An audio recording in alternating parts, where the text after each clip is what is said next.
வணக்கம். பரபரப்பு மீடியா செய்திகளுக்காக நான் நிரோஷன். இப்போது உளவுத்துறை வட்டாரங்களில் கூறப்படும் ஒரு தகவலின்படி ஜூன் மாதத்தில் ஈரானுடனான 12 நாள் போர் தொடங்குவதற்கு முன்பு இஸ்ரேலின் மொசாட் உளவுத்துறை ஈரானில் சுமார் 100 வெளிநாட்டு உளவாளிகளை ஊடுருவ விட்டது. போரின் தொடக்கத்தில் ஈரானின் பல ஏவுகணைகள், சேமிப்பு தளங்கள் மற்றும் வான் பாதுகாப்பு அமைப்புகளை அழிக்கும் பணியில் உளவாளிகள் ஈடுபட்டிருந்தனர்.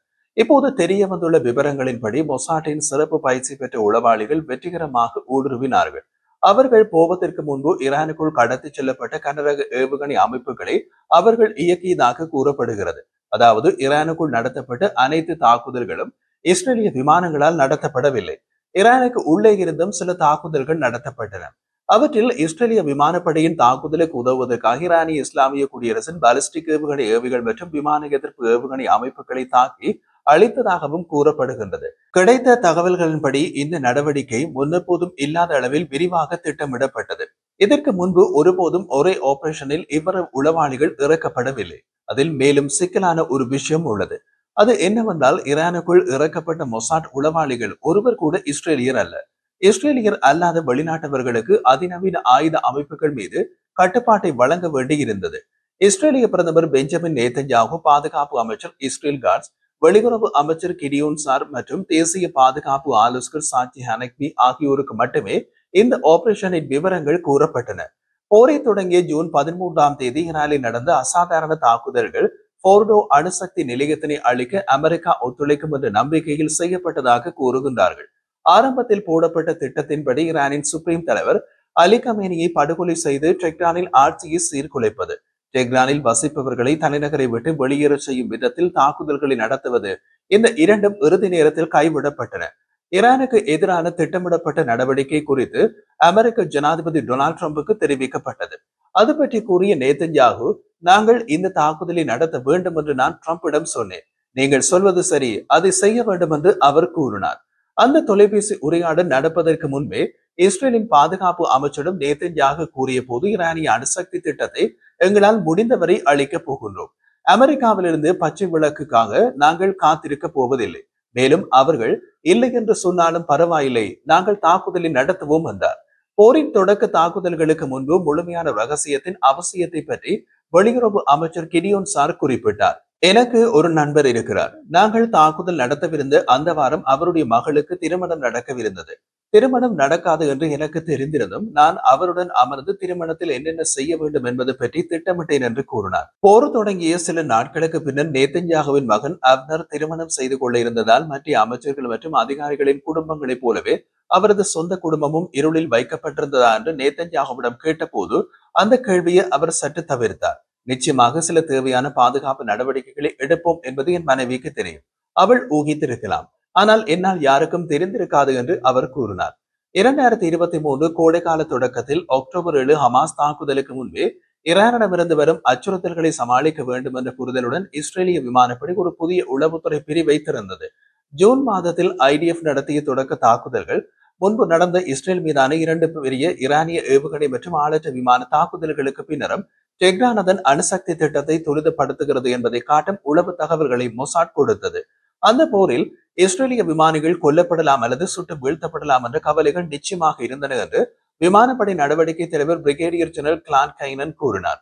சுட்டு வீழ்த்தப்பட்ட எந்த விமானி அல்லது நெவிகேட்டரையும் எப்படி அடைவது என்பது எங்களுக்கு தெரியும் என்று நாங்கள் நம்பிக்கையுடன் இருந்தோம். அவர்களை மீட்க முடியுமா என்பதுதான் கேள்வி என்று அவர் கூறினார்.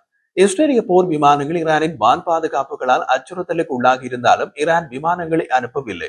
ஏனென்றால் அவர்கள் தங்கள் சொந்த விமானத்தை தரையிலிருந்து வான் ஏவுகணைகள் மூலம் சுட்டு வீழ்த்தும் அபாயம் காரணமாக தமது விமானங்களை இயக்க விரும்பவில்லை என்றும் கெய்னன் கூறினார். விமான தாக்குதல்களுக்கு முன் ஈரானின் தரையில் இஸ்ரேலிய உளவாளிகள் நடவடிக்கையில் ஈடுபட்டிருந்ததை கெய்னும் உறுதிப்படுத்தினார். ஆனால் கூடுதல் விவரங்களை வழங்க மறுத்துவிட்டார்.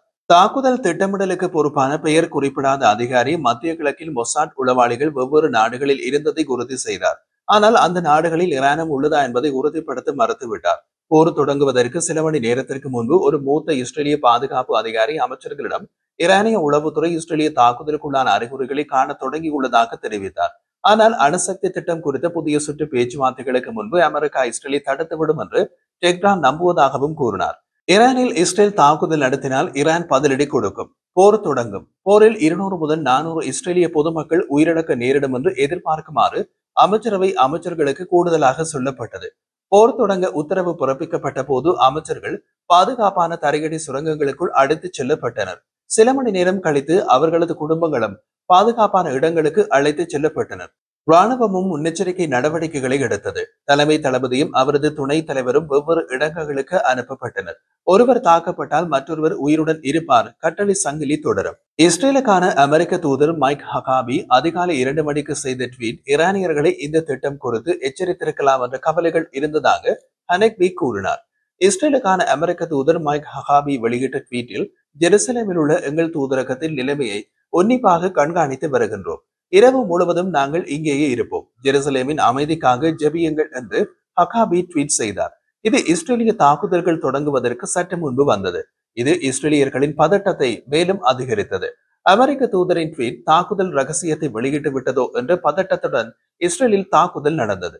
அமெரிக்க தூதர் ஹகாபியின் ட்வீட்டை தொடர்ந்து அடுத்த பேரிடி ட்ரம்பிடமிருந்து வந்தது. வரும் நாட்களில் அமெரிக்க ராணுவம் மகிமையின் மேல் மகிமையை குவிக்கும் என்று ட்ரம்ப் தனது ட்ரூத் சமூக வலைப்பின்னலில் ஒரு பதிவை வெளியிட்டார். ஏதோ நடக்கிறது என்பதை ஈரானிய விமானப்படை உணர தொடங்கிய போது அதன் தளபதிகள் கட்டளை மையங்களில் கூடினர். ஒரு சிவப்பு திருமணமாக இது இருந்தது. சிவப்பு திருமணம் என்றால் என்ன? பிரபலமான கேம் ஆஃப் த்ரோன்ஸ் தொடரில் ஒரு படுகொலையை விவரிக்க இந்த சொற்றொடரை பயன்படுத்தினார்கள். பெயர் குறிப்பிடப்படாத விமானப்படை அதிகாரி ஒருவர் டெஹ்ரானின் வானம் எங்களுடையது என்பதை 48 மணி நேரத்திற்குள் நாங்கள் புரிந்து கொண்டோம் என்று கூறினார். ஈரான் பதிலடி கொடுக்க தொடங்கிய போது இஸ்ரேலிய நகரங்களில் பேரழிவின் படங்களை ட்ரம்ப் பார்த்து வருவதாக சில இஸ்ரேலிய அமைச்சர்கள் கவலை தெரிவித்தனர். போரின் 2வது நாளில் நடந்த அமைச்சரவை கூட்டத்தில் இஸ்ரேலில் இந்த வெடிப்புகளை ட்ரம்ப் பார்க்க கூடாது என்றும் அது இன்னமும் மோசமாகலாம் என்றும் ஷாஸ் தலைவர் ஆரிய டெரி கூறினார். இந்த காட்சிகளும் புகைப்படங்களும் இஸ்ரேலுக்கு சாதகமானதாக செயற்படும் என்று தந்திரோபாய விவகார அமைச்சர் ஜான் டெர்மர் பதிலளித்ததாக ஒரு இஸ்ரேலிய ஊடகம் தெரிவித்தது. உண்மையில் இஸ்ரேலில் எடுக்கப்பட்ட படங்கள் வெளியானது எங்களுக்கு நல்லது என்று நான் நினைக்கின்றேன். எந்த சேதமும் இல்லை என்றால் ட்ரம்ப் ஏன் எங்களுக்கு எரிபொருள் நிரப்பும் விமானங்களை அனுப்ப வேண்டும்? சில நாட்களில் ஏன் அமெரிக்க விமானப்படி ஈரானை தாக்க உத்தரவிடுவார் என்பதை அவர் அமெரிக்க பொதுமக்களுக்கு விளக்க முடியாது என்று அவர் கூறினார். நேதன்யாகு வெளிப்படையாக கூறிய போது மற்ற விஷயங்களை விட தாக்குதலின் வானவேடிக்கை மற்றும் மத்தாப்பு வர்ணம் முக்கியம் என்று அமைச்சர்களிடம் கூறியதாக கூறப்படுகிறது. இன்றிரவு நாம் எரிபொருள் டேங்கர், ஒரு பாசி துணை ராணுவ தளபதி மற்றும் பலவற்றை தாக்க வேண்டும். அதுதான் ட்ரம்பை பாதிக்கும். அத்துடன் ஈரான் மீதான தாக்குதலில் அவரை எம்முடன் இணைய சம்மதிக்க வைக்கும் என்று பிரதமர் நேதன்யாகு கூறியதாக கூறப்படுகின்றது. இது ட்ரம்பின் வீக்னஸை நன்கு புரிந்து கொண்ட கூற்று. ட்ரம்ப் ஒரு திருமணத்திற்கு போனால் மணமகனாக இருக்க விரும்புவார். இறப்பு நிகழ்வுக்கு போனால் பிணமாக இருக்க விரும்புவார். இஸ்ரேல் ஈரானில் ஒரு அதிரடி தாக்குதலை நடத்தினால் அது புகழ் பெற்றால் ட்ரம்ப் சும்மா இருப்பாரா? அவர் ஈரான் மீது அமெரிக்க விமான தாக்குதலுக்கு உத்தரவிட்டார். பெரிய மனிதர்களின் சின்னத்தனமான ஈகோக்களை சரியாக புரிந்து கொண்டால் அவர்களை நமக்கு சாதகமாக்க முடியும் என்பதற்கு மிகச்சிறந்த உதாரணம் இது. தாக்குதலுக்கு முதல் நாள் நேதன்யாகு நாளை மிகவும் முக்கியமான இரவு என்று கூறினார். நான் ட்ரம்புக்கு பிறந்தநாள் வாழ்த்து தெரிவிக்க போகின்றேன்.